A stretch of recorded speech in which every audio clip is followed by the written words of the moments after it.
The man who killed 10 people at a Boulder King Soopers will spend the rest of his life in prison.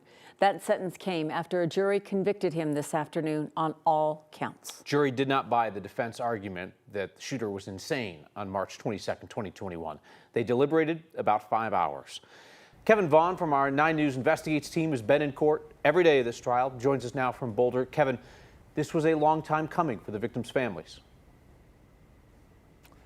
Kyle and Kim, this case was delayed repeatedly over questions about the shooter's mental health. Today, finally, those left behind got what they'd been hoping for. The day that changed all their lives, the day a gunman murdered 10 people in a Boulder grocery store, was 3.5 years ago yesterday.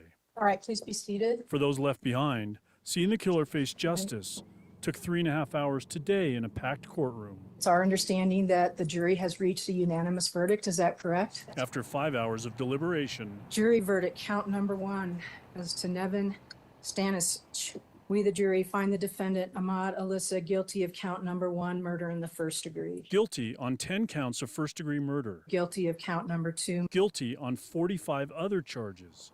And then, Nevin is not just another statistic of people who have lost their lives in a mass shooting. Nevin was also a person. Nevin had a life that he loved. they tried to find the words to describe their pain and loss.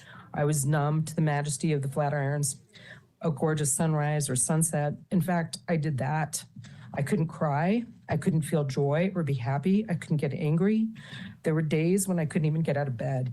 My mom, Lynn, was one of the coolest human beings I think I will ever know in my time here on Earth.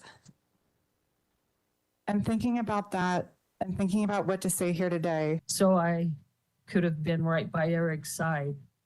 I told myself he would still be alive if I had been there to save him.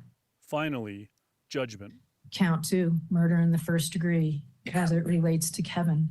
Life sentence, no possibility of parole. 10 consecutive life sentences, plus 1,334 years. Court's in recess.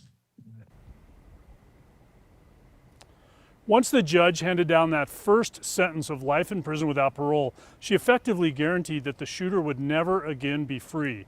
But the DA pushed her to issue the maximum sentence on every single count and to run all of them consecutively. That's how we ended up with this 10 life sentences and 1,334 years. Kyle and Kim? Kevin, we know you've been there every single day, and not only was this painful today, but the firsthand accounts and the video used in court was really hard to watch. You experienced this like the members of the jury. It's got to be really hard on them. Kim, the jurors were extremely attentive throughout this trial, and that included to that difficult video. All of the killings, but a couple of them were captured by surveillance cameras or body cameras, and there was an 8-minute compilation put together by the prosecution as part of their case, and the jury asked to see that and watch that again today during deliberations. Yeah, you talk about service, right? Like they performed a service to the community by watching that, and Kevin provided service by being there every single day to tell us what was going on. Kevin Vaughn, thank you.